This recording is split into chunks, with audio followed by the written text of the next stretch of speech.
Anita, how's your mental health? Questionable at all times. You know this. Yeah, how's the mental health of your children? Also a little bit tricky. Can I tell you my experience in trying to find therapists for myself and my kids, Mel? Yes, please. Okay, this is how it goes. You ask around your friends and your family for a referral for somebody who's nearby. You finally find somebody who sounds like they might work for your family. You give them a call and you find out that A, they're not accepting new patients, or B, they have a huge wait list. So you start over again and you ask people if they know anybody who would be a good therapist and a good fit.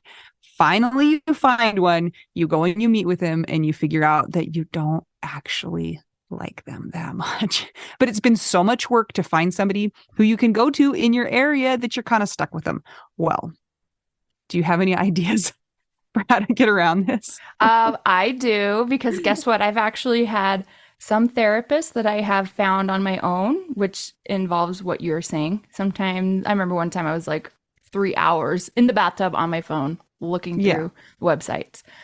I was such a prune at the end. But I have also had the experience with working with BetterHelp. And it was like, I don't want to say too good to be true, but because it is true, but it's like amazing because I was matched with my therapist within 24 hours. And you didn't have to go through all of that other ridiculous process of trying to find somebody. And here's the cool thing too, is if that person didn't work out for you, you can just switch and say, and it's not like you're committing to another years long search for somebody who you're going to jive with. It's true. And I lucked out, or maybe just BetterHelp is really good at matching people together because I never had to change my therapist. I loved her. Perfect fit for me.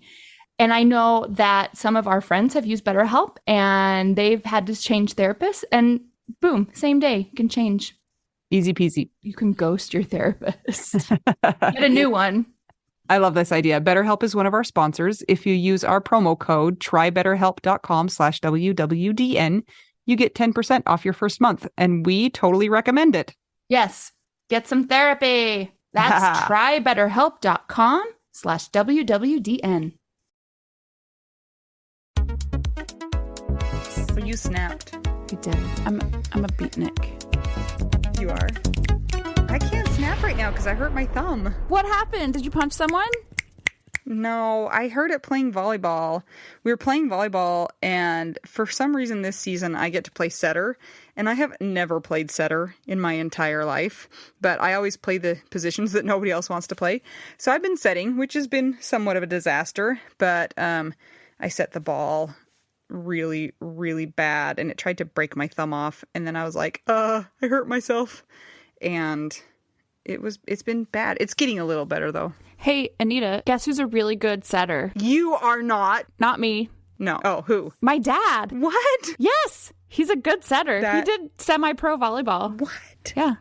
My dad played semi-professional volleyball in Oregon when he lived there. Does he want to play on a women's team? Yes. Could we get him a wig? Sure. You should invite him. We'll call him Jemima.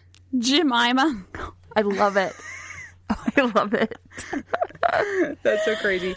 It's been a long time since we recorded a podcast. What is the deal? The deal is we are 2 hours difference in our time zones, and you have a schedule and I have a schedule that's crazy, and you have children. What happened last week? Oh, we were going to record. We had a small window of opportunity, just like we do today. And right when it was about time, my 3-year-old decided to drizzle dish soap on the carpet in my living room and in my hall and then in the kitchen. And I don't know, have you ever tried to clean dish soap out of the carpet, Mel? No. I mean, I don't know why you would have. It's next to impossible. Because, like, we have a carpet cleaner, so I was going over the carpet cleaner, but it just foams, like bubbles and bubbles and bubbles and bubbles, and then it clogs the machine, and then you have to empty it, and then you have to put the water back in it, and it just, like, bubbles and bubbles and bubbles, and I mean, like, eternally, endlessly, forever. That sounds terrible. You know, in Greek mythology, the two guys, like Sisyphus and Tantalus, the one guy had to roll the rock up the hill, and then it would roll back down on him? No. And then... You don't remember that? And then the other guy who would was standing in the water, and he would lean down to get a drink of water, and then the water would recede, and so he could never get a drink. This was like my form of Greek god torture, was trying to clean the dish soap out of the carpet. So then I was like, Mel, I'm sorry. I'm going to murder somebody and I can't make a podcast. And then we had to wait till today. So I don't know. Because I had to go to bed by the time she got done. And then she had a meltdown and I gave her a mental health day. Yeah, Mel has to go to bed at like 4 p.m. My time. Which is 6 p.m. her time because she's an old lady. But I haven't talked to you in forever and I want to know what is going on with the musical. Oh, man. Tell me all the things. Well, it's starting to take shape. So we are now entering our 4th week of rehearsal in New York City. And the first few weeks, we did a lot of music rehearsal and there's choreography that's being written and tested out, and some of it's being thrown out, some of it's being kept. There's basically, because this show is a show in development, everything is up for change. So it's kind of like the Wild West, sort of, but with some rules, but not really. So you have the whole creative team there, and it's just a work in progress. So, you know, you try different things out, but the show is now starting to take shape. And after this week in New York, we are going to be moving to Pennsylvania, to Bucks County, where the show will be being put on. So that's where we're at. That's exciting. I'm a really good boss, by the way, because I bring all the snacks for my team. You do? Yes, even if they're not keto snacks. Like Sour Patch Kids are abundant in our corner. Really? Yeah. Speaking of snacks, today I have been munching on my favorite jalapeno cheese ball that you introduced me to. And I have been eating it without crackers, just like with a spoon, because it's so yummy. And then I just keep remembering it and going back and eating more of it. It's so delicious. Yeah. We tried a couple other flavors. Their crab flavored one was pretty good too. My kids didn't like it though. I only like the jalapeno cheese one. Have you tried the green onion? No, I haven't. Because I'm pretty sure the crab one is basically the green onion one with crab in it. And my kids were like, it has green onions in it. Yeah. Has anybody tried a delicious cheese ball that's listening? Please let us know. My sister, who sent me? Somebody sent me the funniest meme, and it was like, I just want to be rich enough that I don't have to look at the price of cheese. Seriously, right? And I was like, yes, that's how I feel about it too, because it's so expensive. You know what? I found a Costco here, and I went to Costco and got all the cheese, like all the normal person cheese, like mozzarella and stuff. And I found a keto cheese bread recipe, and I'm obsessed, and I make it all the time, and I take it for lunch. It's so good. So it's bread made out of cheese? Yeah. Like there's almond flour in it and an egg. Oh. And all the cheese. It's so good. Have you tried that cloud bread stuff that's made with like cottage cheese and eggs? No. Sounds scary. No, it's not. It's kind of fun. You should make that too. I'll have to send you the recipe. Okay. I've actually been making a lot. You have been cooking a lot? Yeah. It's been helping me actually get my brain together out here. Cool. Okay, so the big question I have for you is, how is my clarinet solo taking shape in the musical? Okay, well, we're currently writing it. We're trying to find the best spot where we put it in the show so that it features you correctly. Also, do I get to dance? Do I get to have choreography while I'm playing the clarinet? Yes. We can make that work. Okay, and will you let the choreographers know that I can't touch my toes? So I don't really want anything that's too dancey or technical because I can't do it. We call those people that can just do movement. Yes, I can just do movements. Generalized movements. Now, Anita, this show also has puppetry. Now, not like Muppets. What? Like big, kind of like Lion King-y sort of puppetry sorts of things. That is amazing. How would you like to involve yourself in the show now that you know that? More. My interest level has gone from a 6 to a 10. That's crazy. Okay. When is this show going to be like, when is it going to be on? When is it going to be running? Our opening night is March 13th. That's not that far away. I know. So we go to Pennsylvania like a week from today, actually, I go to Pennsylvania, and then we start tech rehearsals, which are like death. It's all day, all night. Gosh. And so if you can make it through that, then you get to previews, and then previews are still shows where you have an audience, but sometimes in the show, they might stop. Like, say we have a big problem, then it's like, okay, everybody stop, let's fix it. It's not like the show must go on. It's like, you guys are going to sit here while we fix the show. It's like, the show better not go on. Let's stop and fix this. Yeah. So we open on March 13th, and it runs until April 11th. So anybody in Bucks County, come to my show. I'm going to come to your show. Well, I have to, because I'm the star of the show. So. You are the star of the show. I will be conducting. I'll be there. So will you sit up at like the top place where people can see you?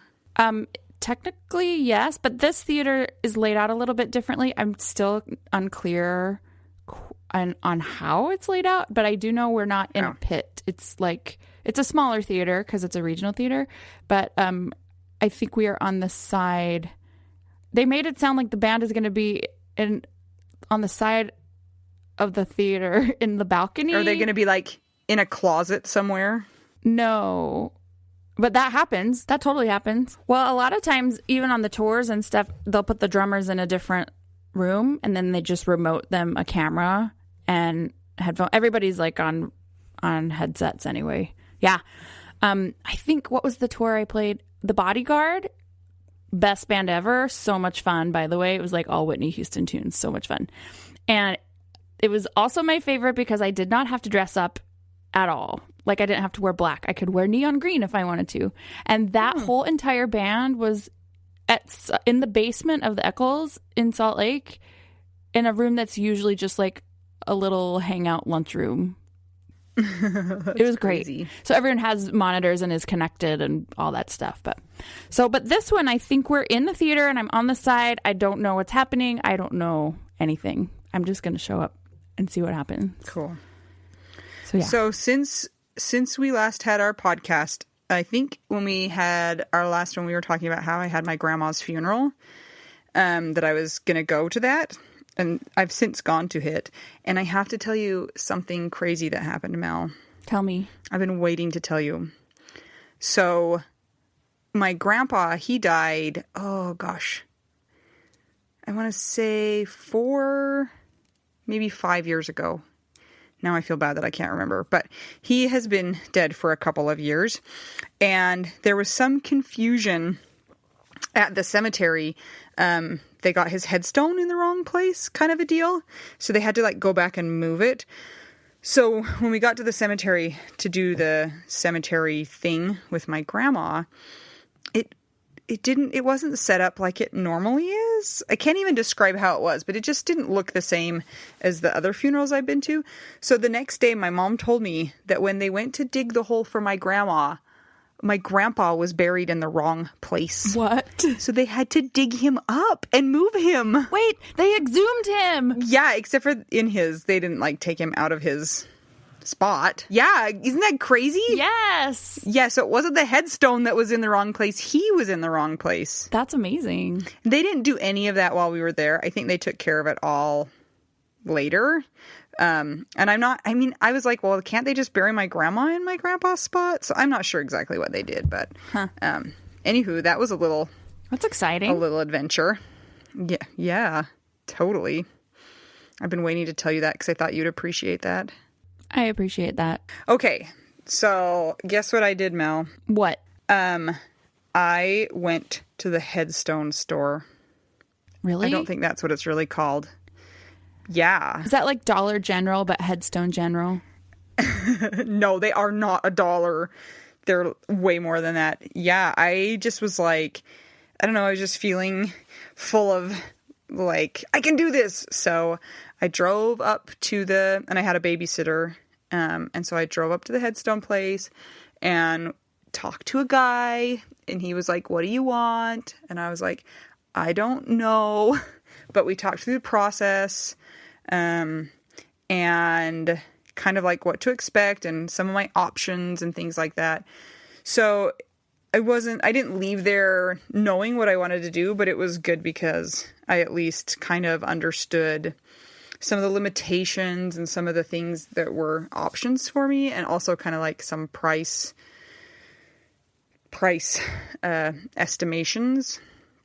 And I got done, and I just felt weird. I don't know. Drove back home. It was the day before Valentine's Day, so I needed to go get Valentine's treats for my kids' classes for them to give to each other. And I just was feeling weird. And I went to the grocery store, I went to Target, and I was like just wandering up and down the aisles, just like aimlessly. I mean, sometimes you do that when you mean to do that, right? You would like to wander, but this time was not on purpose.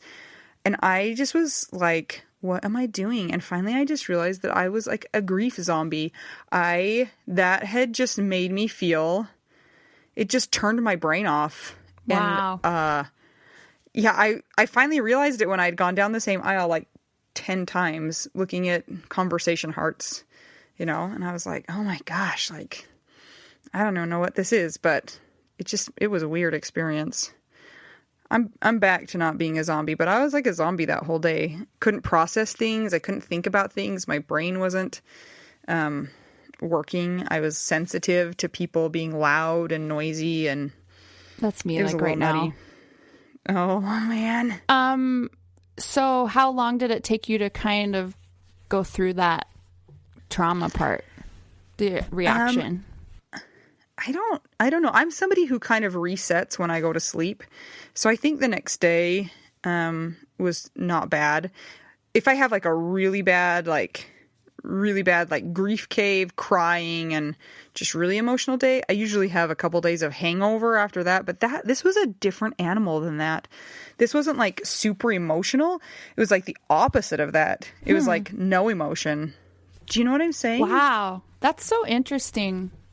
Yeah. Yeah. Yeah, like totally like zombie, like you said.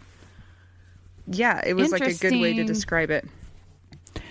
So, do you ever feel guilty that you have reactions like that?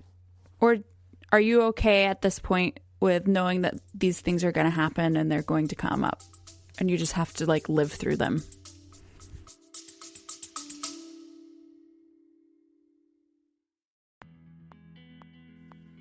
Sometimes we assume that unless we had a huge life insurance payout, we don't really need to know anything about investments or even finances. But guess what? A little knowledge of finances is critical for all of us. Maybe your partner was in charge of that stuff, and now you find yourself making all the decisions. Maybe you're mad about that. Maybe I am. Nicole from the He's Gone But the Money's Not podcast is here to help. She tackles financial literacy by telling the stories of women and widows and finance experts, and shares the lessons they've learned as certified financial planners. Whether you know a lot and feel confident in your financial decisions or feel unsure about all of that stuff, there is more to learn. Listen and subscribe to the He's Gone But the Money's Not podcast on all podcast platforms. This ad was paid for by Rockhouse Financial, an SEC registered investment advisor.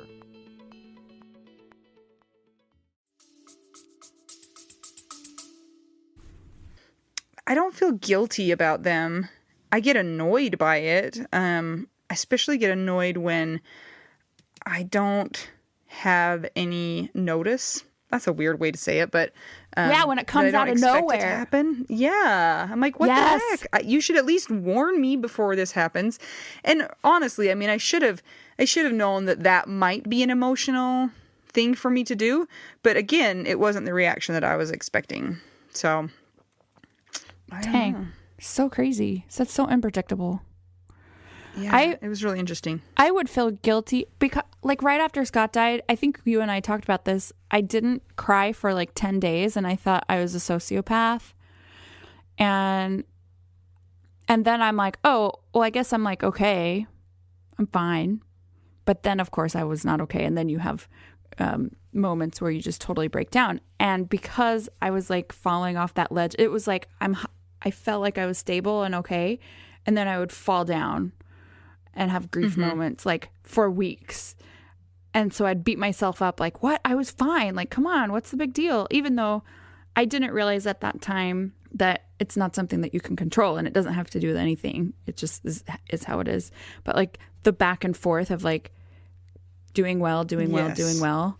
And actually that happened to me a couple weeks ago where I got in such a good zone. I even was like, I'm pretty sure I could like back off on my medication. Like I'm doing really well. And then like the next day I had a trigger that was really bad and it sent me into a spin for like 4 days. And then I went back to thinking, man, just when I think I'm doing really well, like I'm not really doing well. And I have to remind myself and other people that have gone through similar situations are just like, you know what? Life is going to be a big whole thing about of baby steps for the rest of your life. So you have to just kind of get used to it. I'm like, no, I just want to be fine. I want to feel nothing. I just want to feel stable. So annoying. Yeah. Yeah. So how has moving, like how has that been for your brain? Okay. I'm going to give you the rundown kind of how the last few weeks have gone because it's been super interesting. So moving out here, I felt great. I didn't feel nervous. I was having fun. I had a great trip across the country with Val. Hello, Val. And seeing friends and stuff. It was great.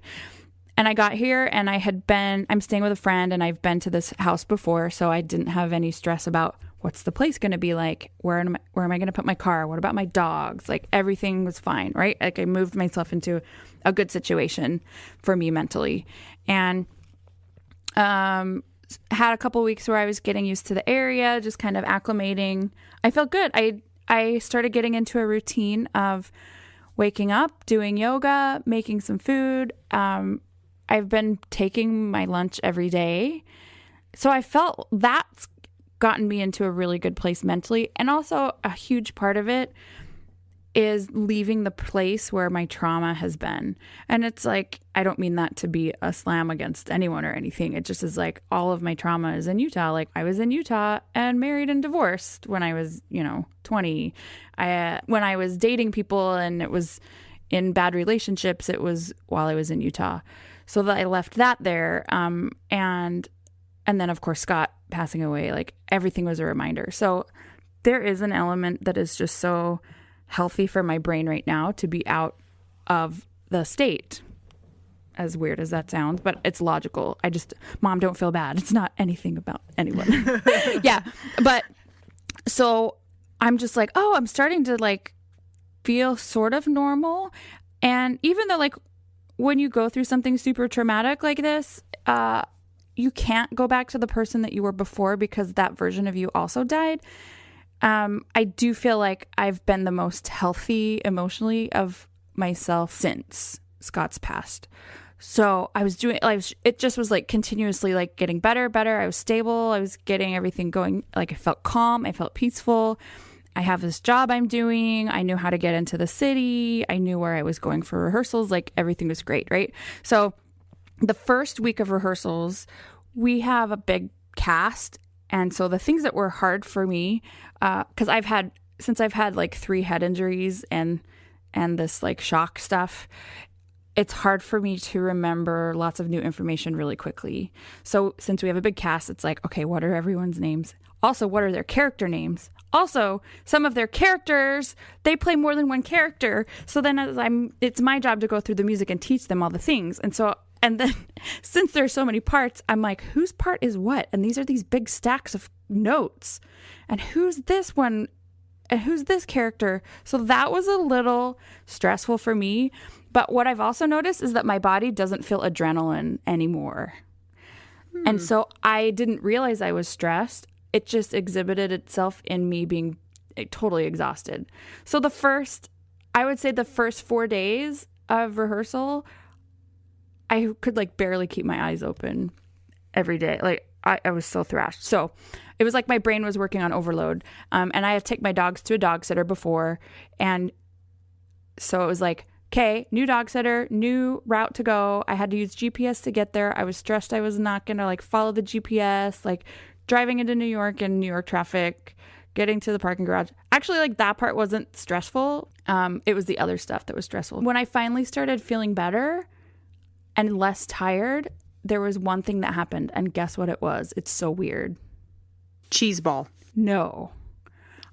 It was when I could get from my friend's house to the dog sitter, to my parking garage in New York and back without GPS. And it was like my brain was like, oh, we can let go of that. Now there's room for you to remember everyone's names and their 8 million characters and 8 million parts that they're playing.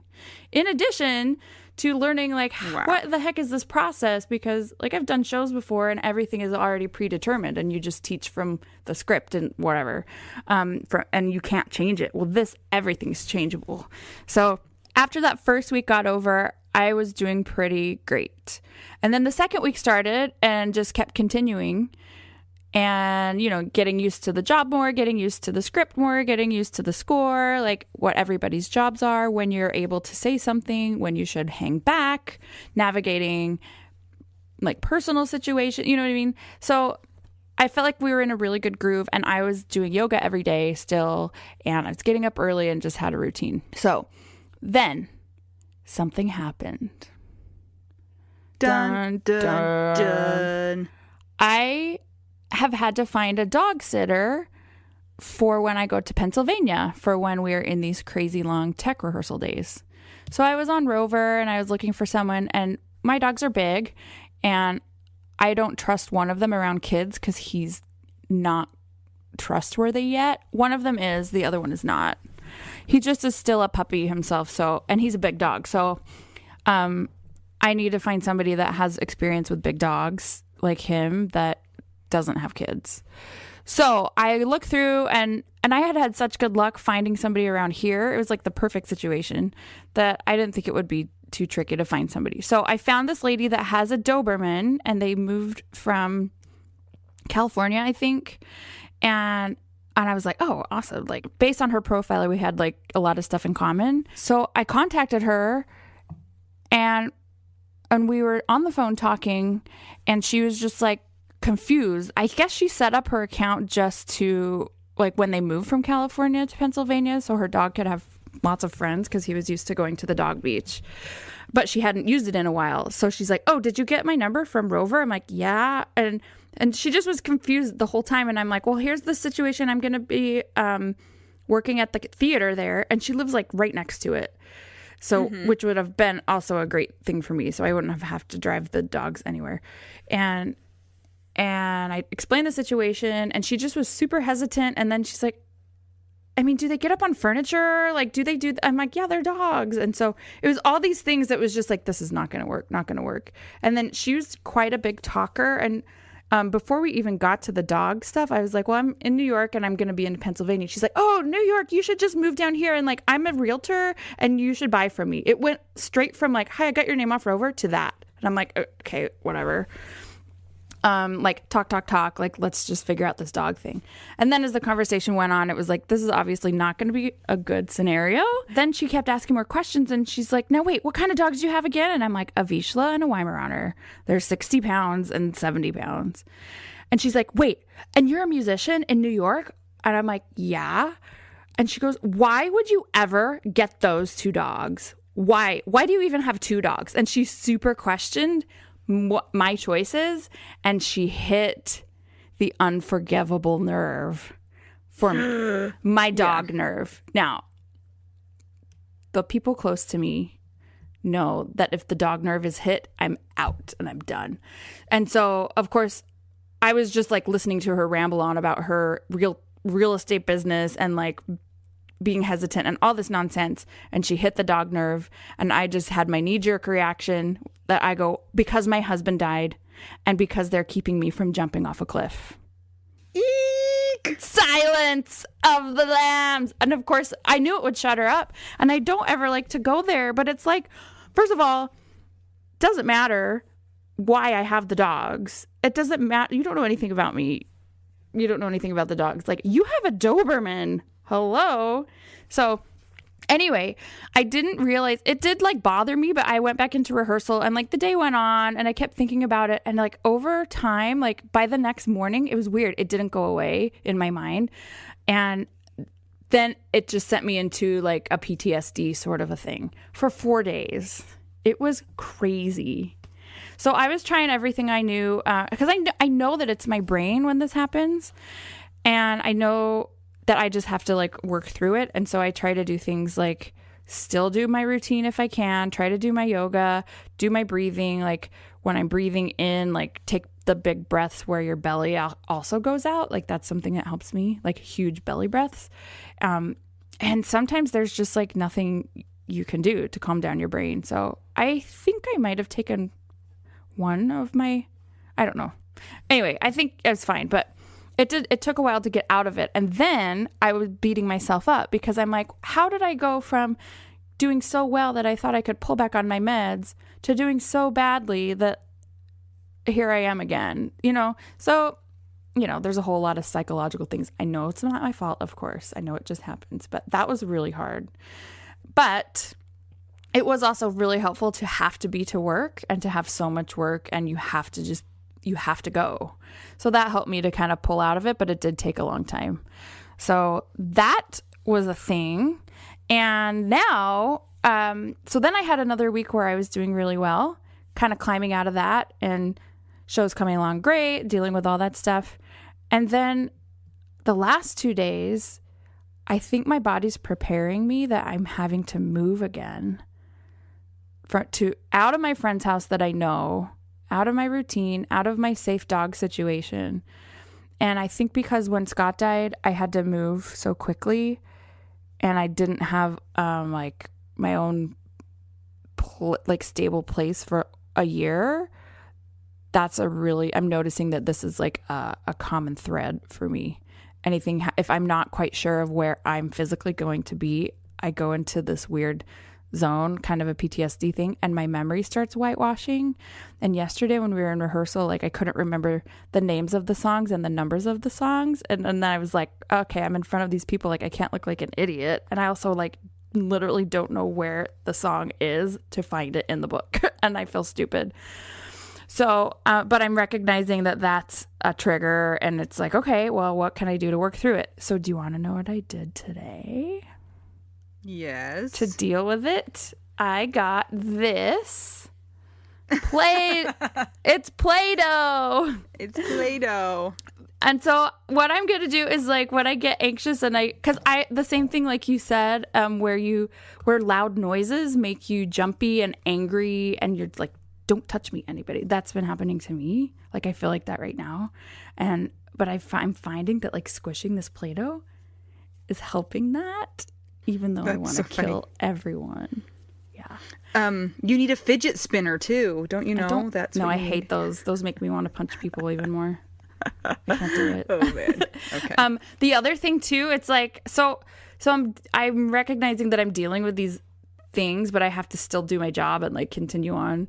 And there are a lot of things I have to control with this show. Like I have to hit buttons I have to be playing the piano, but I also have to be conducting at the same time and like cueing people and hitting buttons for like metronome clicks and then making sure that I stop it and start it at the right time. It's a lot of like spinning a lot of plates basically.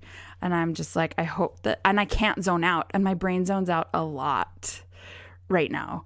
And so I'm trying to like nip those in the bud by being really organized and having sticky notes just as reminders for basically everything. And luckily, I have a really good music team that like does their jobs really well, so I don't have to keep track of them too much. But yeah, that's kind of what's happening with me. So it's really funny when you're talking about your dogs like that. You're thinking about your dogs like I think about my kids. Like same thing. Like when there is any sort of shade thrown at them or at me, you're having like a mama bear moment. You know what I'm saying? Like, how dare you? Like, don't even question what's going on here. I can feel the feelings that you were feeling about her, if that makes sense. Well, and it's hard, too, because I start at the reason why I got them, and then I relive everything I've been through. I'm like, I got the dog because my husband died. Here's what I've been through because my husband has died. Do you even know what it takes to get me out of bed because my husband has died and because I've had all these injuries? And so it's like I go through all of it, and then I'm like, how dare you? And also I'm like, you don't know my dog, so which is probably similar to, like, the kid thing. The kid feel, you know what I mean? But yeah. When I tell you to give them to an orphanage, does it offend you? Do you feel mama bear about that? No, because no, I Because I'm don't just feel. kidding. Like, what's been Oh, some of the most offensive things to you with having kids? Like, what have people said to you that has offended you the most? I don't know that I'll say it like offended, but when I sense that somebody doesn't like my kids, or when somebody says something about one of my kids, like, oh, well, they sure aren't very patient or whatever, I'm like, um, how dare you? I might say that 10,000 times a day, but when somebody else says that, you're like, no, you don't know them. You don't know what he's been through. You don't know. You know what I'm saying? Like anything about them. So it's kind of funny, but I am very sensitive. Like when people talk to me about the possibility of dating again, that's the first thing that I think of. I think of my kids, and I think anybody who would even have a chance I would have to sense zero, like -10. I don't even know how that scale works, but discomfort with my kids. You know what I'm saying? Like if I felt like my kids annoyed them at all, all bets would be off. There would be none of that because I'm super sensitive to that. So, do you think So, that we're still a good match, me and you, as widow wives, since now we're like fake married? yes. Especially because you're in New York, so this long distance marriage is it's a little bit tricky. Well, I never really helped around the house anyway, and I didn't help It's true. babysit. So, I know. All it's you kind did of the was same. bring Oreos sometimes and cheese. And I gave you a Wii. That's how I show That's true. love. Giving a That's Wii. true. And there's no games for Wii's anymore. It's super annoying. But wait. Yeah. It's all about like the Switch now. Did you find somebody for your dogs yet? Yes, I have somebody. Oh, okay. Much better. Okay. Okay, good. Yeah, I wouldn't even know, like, you're talking about Rover. I don't even know that's a thing. So, It's so great. yeah. Yeah, I had another dog experience, though, Oh, tell me. with, like, a dog that just, like, came up to me and was, like, ignoring other people and came up to me and, like, put its head in my lap. And I was like, dogs are so smart. Yay! They're so Yay. great. And, yeah, anywho, I still don't want one. But that's okay. Okay, say what you were going to say. I interrupted I don't you. remember what it was. My memory's whitewashed. Remember? I remember zero Yeah, things. I know. I'm really excited that I'm excited that things are going like pretty well for you though, as far as the musical coming together and feeling like you've got a good group of people and things like that. So it sounds kind of exciting. Thank you. It's been really fun. Like I really enjoy working in New York. I love it. It's so fun. And I don't have time to hang out or do anything, and I don't care. That's my normal life anyway. So I really, really like it. That's cool. Yeah. My last couple of weeks, I have been struggling being a parent. Speaking of kids, it has been a hard couple of weeks as far as that goes. Like feeling like this is a never-ending battle and I need some backup and I don't have any backup. I went to Texas last weekend, no, 2 weekends ago, and had to take my 6-year-old kicking and screaming out of a restaurant.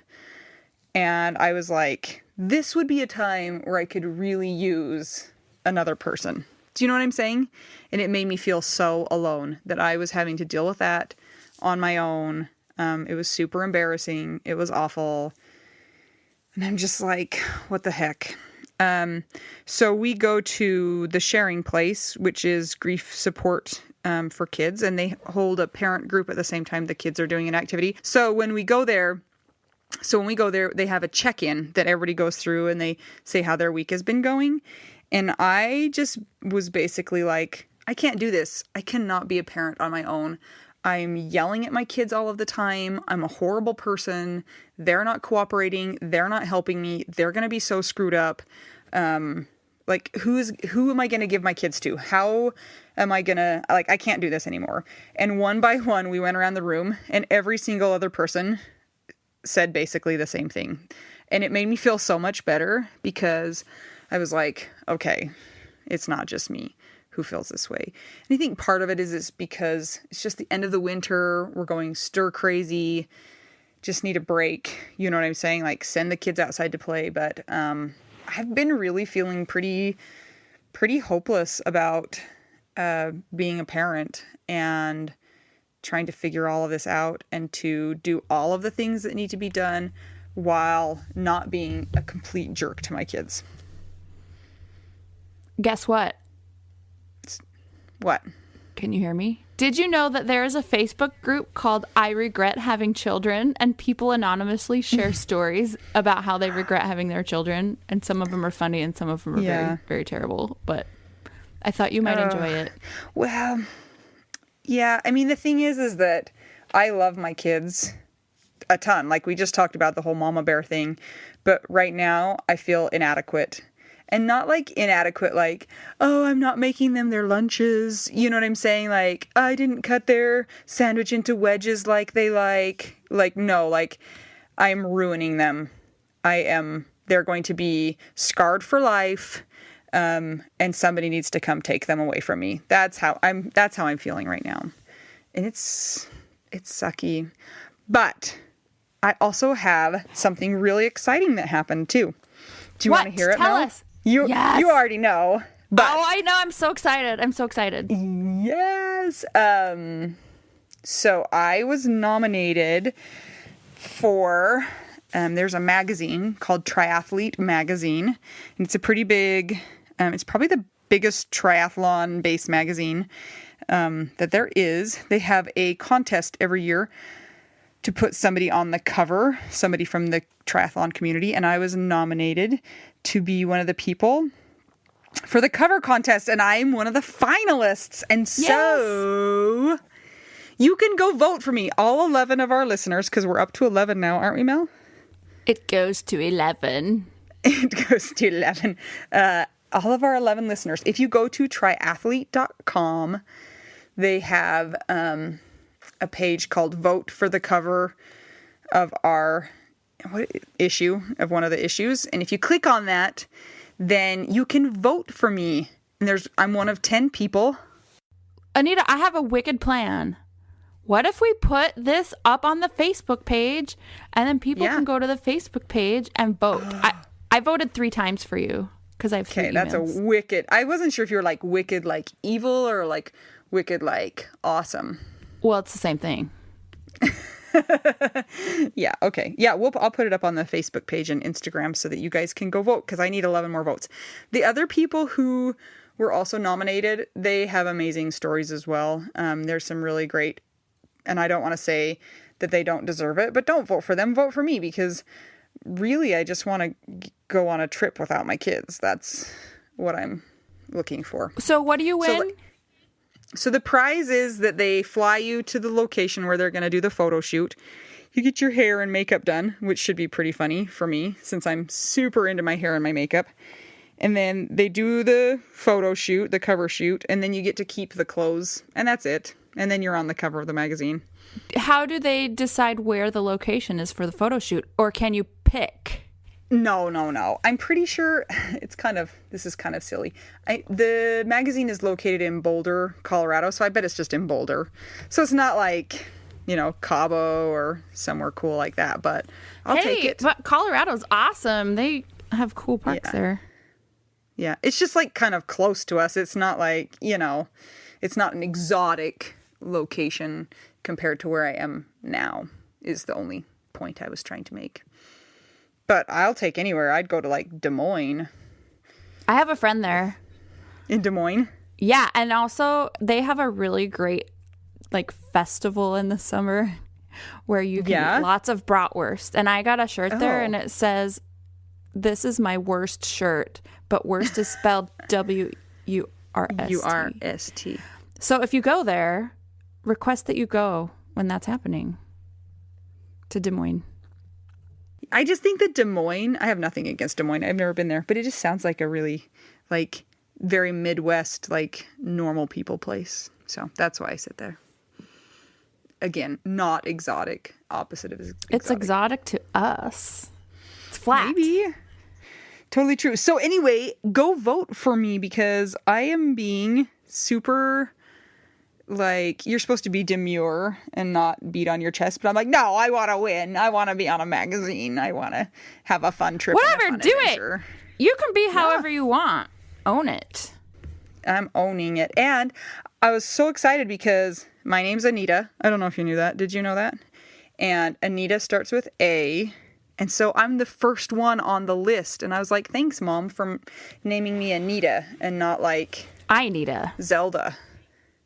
Or Anita. Or you, Nita. You can, if you want to. Well, Anita, I'm so excited for you. I really hope that you win. That's very cool. Yeah. You have a lot of opportunities for winning prizes with this triathlon stuff, it seems like. It seems like if your story is kind of crazy enough, then yes, that's the case. Just because I'm not fast enough to win any prizes on my own. They're just like, oh, your husband died and then you got diagnosed with cancer and then you do triathlon still. You're inspiring. You're not winning, but you're, whatever. Oh my gosh. Yeah, I mean, you haven't really been through anything that like would cause you to like fight through anything, whatever. Right. It's right. Like, no I did win a triathlon last night though. What? What was it? What? It was just an indoor triathlon at the rec center. They're kind of small, but yeah, I won that. And I was super mad because last time I did one of these, I didn't win, and so this time I was like, I'm gonna win. And so I pushed myself so hard, and then I won, and I'm happy about it because that is how I define my self-worth. Winning tries. Yeah, which I'm trying to not be like that, but you know what mine is? What? How many pairs of shoes I own. And not That's bad if you have to keep moving. No, it's not. I just like make sure. Yeah, because you have all those shoes to move.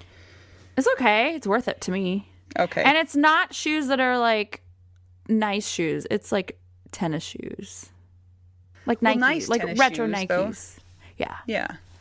That's like a whole culture though. Can you win a try where the prize is shoes and give the shoes to me? I'm an 8.5. Thanks. So when do these need to be submitted by for you to win? I think the contest ends March 3rd, I want to say, and they decide the winner March 5th. So basically, like, I got to edit this thing quick and get it up. And everybody has till March 3rd to vote. Correct. Please support Anita and me with Come shoes. on, 11 listeners. 11. All 11 of you. Hey, Anita, I have an admission to admit. What? Sometimes when I'm like looking back on what I've been through and I'm like driving in my car and I'm doing my life, I feel strong. And I feel like when people say you're so strong, that they're right. And so my admission is that I don't feel upset when people say I'm strong. I'm sorry. That's okay. I'm sorry. You've admitted that to me already. But I like that, Mel, because sometimes I feel like we get stuck in a place of, woe is me, like, please give me comfort. I hate my life. And we complain a lot on this, like on the podcast. I complain a lot about things. But there are good things that have come of this, right? Like, you feel like you're a stronger person than you used to be. Yes? Yeah, I've been through everything and I'm scared of zero things now. I wasn't scared of a lot before, but okay.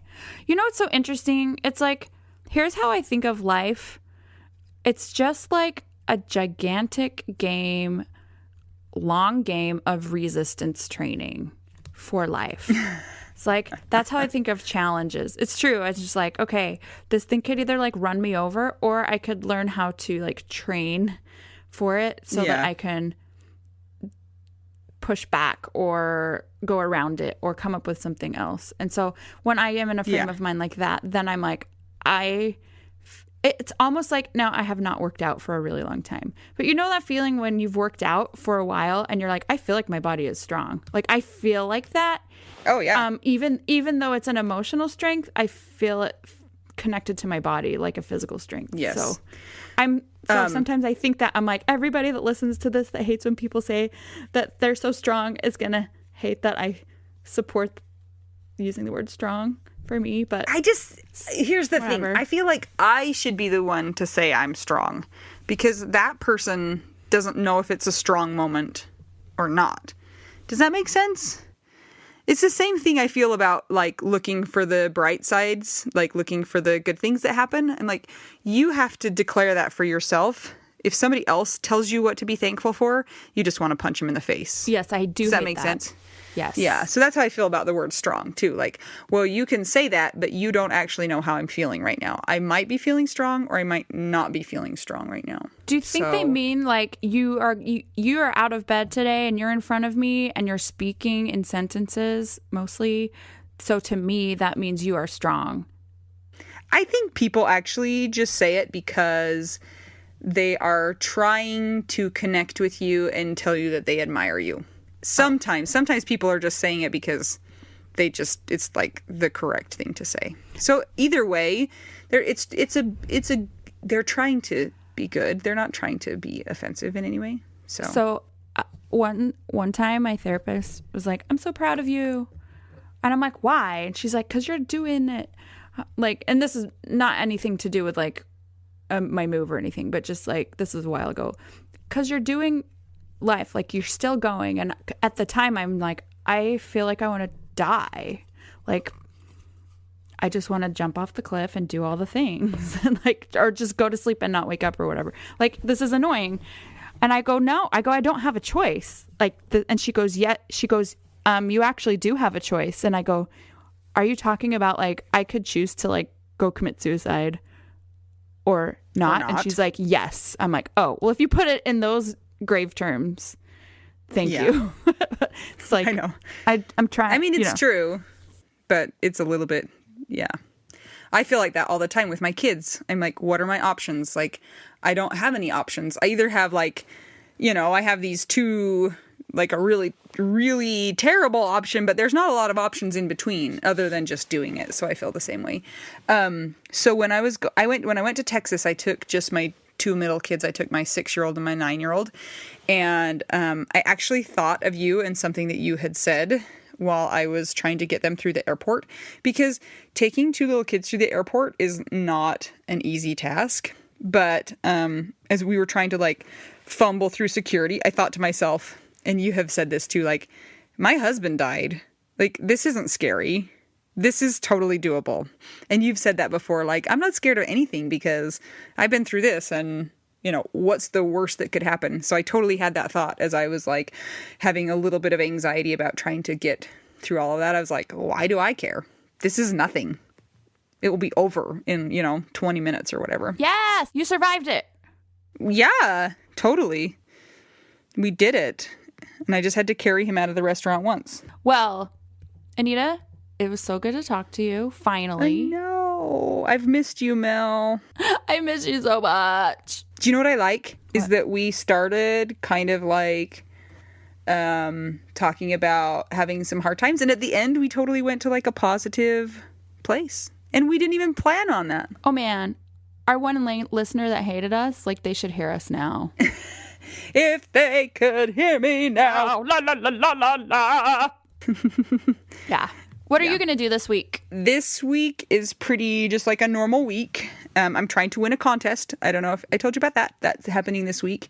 And then next week is going to be a big week because I'm going to have another cancer scan. And if that goes well, then it's like 2 big thumbs up. And if it doesn't go well, then we're just blah still. But so I'm looking forward to that and getting that over with. Good luck. Don't die. Thank you.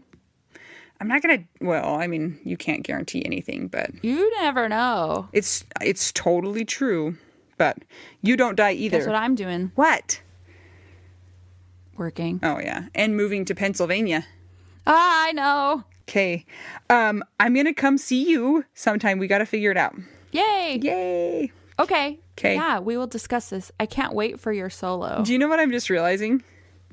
We got to the very end of this and we never introed. Oh, well. Thanks for listening to our podcast that we forget to introduce at the beginning of the episode. Yes, I'm Anita. I'm Mel. And this is Widow, Widow, we do now. now. Oh my gosh.